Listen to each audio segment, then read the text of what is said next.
Election commission की साख पर कई बार सवाल खड़े हुए हैं।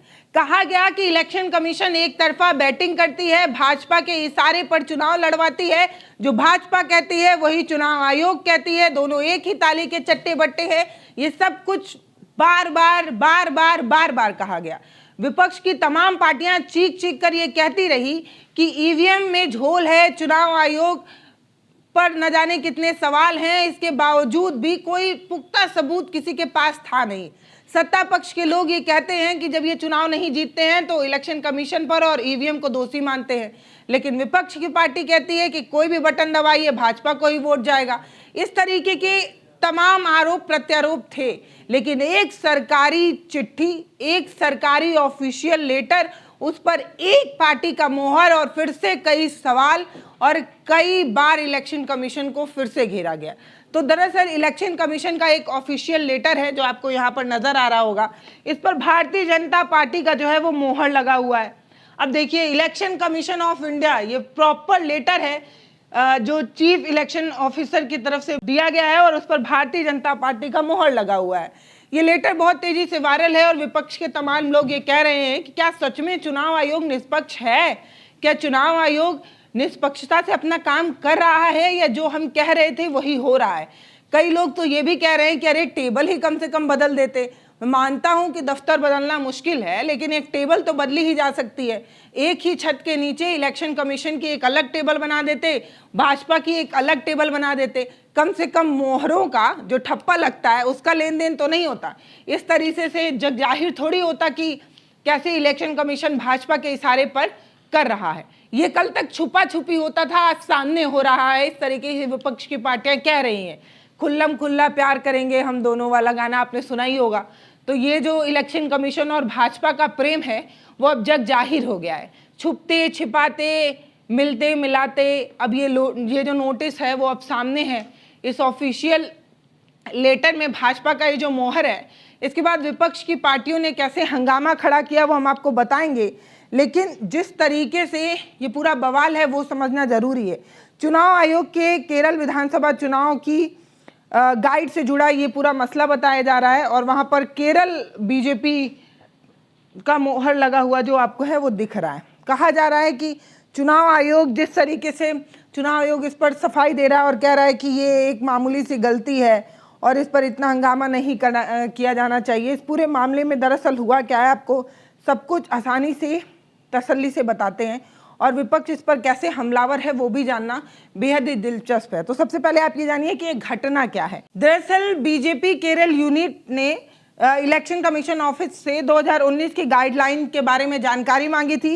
ये पूछा था कि ये कैसे, इसकी गाइडलाइन क्या है, इसके बारे में बताइए। और एक लेटर उन्होंने जमा किया था, किसने? भारतीय जनता पार्टी की केरल यूनिट ने। उस पर भारतीय जनता पार्टी का मोहर लगा हुआ था और इलेक्शन कमीशन ऑफिस ने गलती से वही मोहर वाली कॉपी तमाम राजनीतिक पार्टियों को डिस्ट्रीब्यूट कर दी, तमाम लोगों को बांट दिया। उसके बाद जब ये सारा हंगामा हो गया, उसके बाद इलेक्शन कमीशन ये कह रहा है कि बीजेपी की जमा की गई फोटोकॉपी जिस पर मोहर लगी हुई थी उसको किसी ने नोटिस नहीं किया और इसलिए उसे डिस्ट्रीब्यूट कर दिया, जिसको लेकर हंगामा बरप रहा है। गलती पता चली है तो हमने जो है वो चीज़ें बदल दी हैं और इन सब चीज़ में जो असिस्टेंट सेशन ऑफिसर हैं ASO, उन्हें सस्पेंड कर दिया गया है। इस तरीके की बात जो है वो कही जा रही है और कहा जा रहा है कि ये जो डिटेल मांगी गई थी, वो जो डॉक्यूमेंट बीजेपी केरल यूनिट की तरफ से पेश किया गया था, उनकी मोहर लगी थी, हमने ध्यान नहीं दिया इसलिए वही जो है वो सबके सामने भेज दिया, ये बात कही जा रही है। लेकिन सवाल यही है कि मोहर भाजपा का लगा हुआ था तो किसी ने नोटिस नहीं किया। अगर किसी और पार्टी का लगा होता तो नोटिस भी हो जाता और ऐसी गलती नहीं होती, क्योंकि भाजपा अपने भाई भाई वाली बात है इसलिए नहीं नोटिस की गई, या इसके पीछे क्या बड़ी वजह है, इसको लेकर सवाल किया जा रहा है। तमाम विपक्षी पार्टियां इसको लेकर हंगामा कर रही हैं। इस लेटर को बहुत तेजी से वायरल किया जा रहा है और सवाल पूछा जा रहा है। CPM जो इस समय केरल में सत्ता पर काबिज है, उन्होंने सबसे पहले इस लेटर को शेयर किया और कहा कि बीजेपी ने सारे ढोंग छोड़ दिए हैं, यह कोई रहस्य नहीं है। एक ही पावर सेंटर इलेक्शन कमीशन और बीजेपी दोनों को कंट्रोल करता है।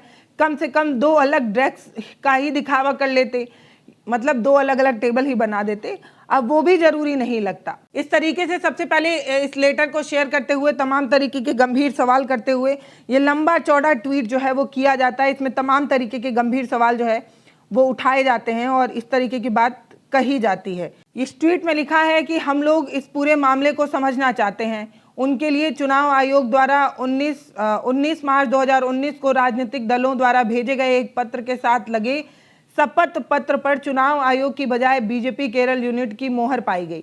यह पहली बार नहीं है। हम अक्सर सुनते हैं कि ईवीएम में कोई भी बटन दबाओ कमल के निशान की ही लाइट जलती है, लेकिन ये पहली बार दिख रहा है कि मानो बीजेपी और चुनाव आयोग एक ही मोहर का निशान इस्तेमाल करते हैं। ये दस्तावेज सिर्फ राजनीतिक दलों को मिला है। कम से कम 2 प्राप्तकर्ताओं से इसका क्रॉस वेरिफिकेशन किया गया है। ये भी पुष्टि हुई कि ईमेल आधिकारिक चुनाव आयोग के द्वारा ही जो है वो भेजा गया है। क्या बीजेपी ने सब दिखावे छोड़ दिए हैं? ये कोई छिपी बात नहीं है कि एक ही पावर सेंटर से चुनाव आयोग और बीजेपी दोनों को कंट्रोल किया जाता है। फिर भी कम से कम औपचारिक तौर पर अलग अलग संस्थाओं की मर्यादा तो बनी ही रहनी चाहिए थी, लेकिन अब लगता है कि इसकी भी जरूरत नहीं। अब समझ आ रहा है कि मोहर अब यूं ही बदल रही है।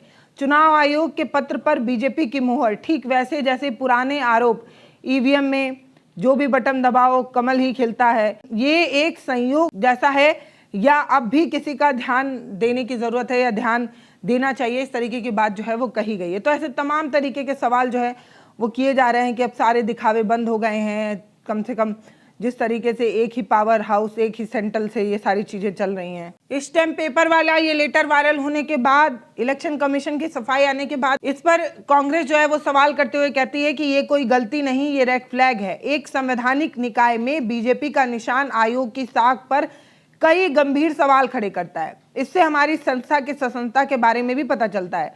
चुनाव आयोग बीजेपी की कठपुतली जैसा व्यवहार क्यों कर रहा है? चुनाव आयोग के आधिकारिक संदेश पर किसी राजनीतिक दल की मोहर कैसे आ गई? इसके लिए जिम्मेदार कौन है? क्या चुनाव आयोग भारत की जनता को इसका स्पष्टीकरण दे सकता है? इन सवालों के जवाब मिलने चाहिए। चुप रहना विकल्प नहीं है। भारत की पारदर्शिता और जवाब जानने का हकदार है। इस तरीके की बात जो है वो कही गई। तो इस तरीके से हंगामा बहुत तेजी से बरपा हुआ है। तमाम पार्टियां जो है वो सवाल खड़े कर रही हैं। केरल कांग्रेस ने भी एक्स पर शेयर करते हुए कहा कि इलेक्शन कमीशन का लेटर बीजेपी के ऑफिस से आ रहा है क्या? बीजेपी की मोहर और इलेक्शन कमीशन के लेटर पर कैसे लग गई? क्या इलेक्शन कमीशन अब बीजेपी के ऑफिस से काम कर रहा है? इस पर पवन खेड़ा भी तंज कसते हुए कहते हैं, क्या मोदी सरकार भी इसी तरीके से किसी तरीके की कोई गलती की वजह से जीत गई है? इस तरीके के सवाल पूछते हुए ये कहा जाता है ये गलती नहीं है। इलेक्शन कमीशन की ये जो विश्वसनीयता है, उसकी जो निष्पक्षता है, उस पर गंभीर सवाल खड़े होते हैं। इस तरीके की बात कही गई। महुआ मोइत्रा ने भी इस पर जो है वो सवाल करते हुए कहा कि इलेक्शन कमीशन ने बीजेपी का मोहर वाला ऑफिशियल लेटर कैसे जारी करने का साहस किया? ज्ञानेश कुमार जी से अनुरोध है कि वो सब जानते हैं कि ये किस तरीके का मिस्टेक है ये लेटर जारी करते वक्त। वो कहती हैं कि ज्ञानेश कुमार से अनुरोध है कि जो सब जानते हैं उसे क्लियर करें और ऐसे लेटर जारी करते रहें। ये सब क्यों हुआ और ये किस तरीके की डेमोक्रेसी है, इस पर वो सवाल खड़े करती हैं। इसके अलावा तमाम लोग जो है इसको लेकर तमाम तरीके के सवाल कर रहे हैं और कह रहे हैं कि इलेक्शन कमीशन की साख पर सवाल खड़ा होता है कि सरकारी इलेक्शन कमीशन का काम ही है कि वो पूर्णतः निष्पक्ष हो, किसी के पार्टी के बैनर के तले काम ना करे। हम संविधान की किताब को कितना भी अपने सर माथे पर लगाते रहे, कितना भी रट लगा कर चीख चीख कर ये चिल्लाते रहे कि भारत जो लोकतंत्र की जननी है, हमारे खुद के प्रधानमंत्री विदेशों में जाकर ये कहते हैं कि हम मदर ऑफ डेमोक्रेसी हैं, लोकतंत्र का सबसे बड़ा मंदिर अगर कहीं है तो वो भारत में बना हुआ है। लेकिन ये सब बातें, ये सब कुछ धराशायी हो जाता है जब देश की जनता अपने सबसे ज्यादा ईमानदार जिस संस्था को होना चाहिए उसी पर संदेह करती है। इलेक्शन कमीशन कोई संस्था नहीं है। ये लोगों का अटूट विश्वास होना चाहिए इस पर कि वो वोट जिसे दे रहे हैं वोट उसे ही मिल रहा है। मतदान, ये जो बड़ा दान है, ये लोकतंत्र के लिए सबसे ज्यादा महत्वपूर्ण है। विदेशों में, देश भर में जब इस बात की चर्चा हो कि लोकतंत्र में कितना भारत की जनता यकीन करती है, तो ये बात हर जनमानस मजबूती से कह सके कि इस लोकतंत्र का जो सबसे बड़ा मंदिर भारत में बना है, इसकी हर एक पिलर पर जनता का विश्वास है। लेकिन अफसोस है कि लगातार जितने भी चुनाव होते हैं, चाहे वो हरियाणा के हो, बिहार के हो, हर बार इलेक्शन कमीशन के काम पर, उसके काम करने के पैटर्न पर, उसकी इच्छा पर, और हर बार न जाने क्यों इलेक्शन कमीशन को सवालों के घेरे में लिया जाता है। ईवीएम मशीन पर बात हो तो बटन कहीं भी दबाएंगे भाजपा के पास ही जाएगा। ये विपक्ष की पार्टियों का ये जो बार बार का शोर है ना, ये जनता के बीच में डर, भय और बहुत सारे सवाल खड़े करता है। अब इस तरीके का लेटर जब सामने आता है तो सवाल ये होता है कि बताइए इस तरीके का लेटर क्यों आ रहा है। एक तो जनता पहले से ही संदेह कर रही है, आप पे शक कर रही है, इस बाद इस तरीके का लेटर आ जाता है, कोई मामला कोर्ट में पहुंच जाता है, कोई सीसीटीवी फुटेज मांग रहा है तो आप कह रहे हैं कि महिलाओं की, बेटियों की हम सीसीटीवी फुटेज नहीं दे सकते। ये सभी काम जो लगातार हो रहे हैं ना, ये इलेक्शन कमीशन की साख को कमजोर नहीं कर रहे हैं, ये जनता के विश्वास को कमजोर कर रहे हैं। जब आप ये कहते हैं कि हम सबसे बड़ा लोकतंत्र हैं, तब वहीं पर मजाक हो जाता है कि आपका ये सबसे बड़ा लोकतंत्र है उसमें जनता ही विश्वास नहीं करती है। इसीलिए इस तरीके की जब भी कोई संदेह चीज हो या इस तरीके की कोई भी बड़ी घटना हो तो आप ये समझिए कि इलेक्शन कमीशन पर नहीं, जनता के विश्वास पर हथौड़ा मारा जा रहा है। हर इस तरीके की घटना पर वो विश्वास टूटता है और एक बार जब विश्वास टूट जाता है तो वो उसी धागे की डोरी की तरह होता है जिसको आप दोबारा जोड़ेंगे तो लेकिन उसमें गांठ जरूर रह जाएगी। ये जो संदेह है, ये संदेह लोकतंत्र के लिए बिल्कुल ठीक नहीं है। तो इलेक्शन कमीशन जो इतने सवालों के घेरे में रहता है, इलेक्शन कमीशन के काम पर, उसके पैटर्न पर, उसके तरीके पर जो सवाल खड़े होता है, मुझे लगता है कि इनको अपना काम ठीक तरीके से करना ही चाहिए। अगर ये जनता का विश्वास हासिल करना चाहते हैं, अगर ये सच में लोकतंत्र को लोकतंत्र बने रहने देना चाहते हैं तो अपना काम सर प्लीज ईमानदारी से करिए।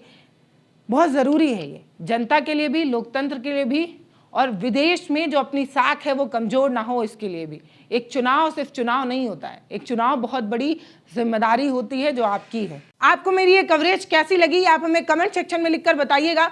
वीडियो को शेयर करिए, अगर वीडियो फेसबुक पर देख रहे हैं तो फॉलो ज़रूर करिए, यूट्यूब पर देख रहे हैं तो सब्सक्राइब करिए। बहुत धन्यवाद।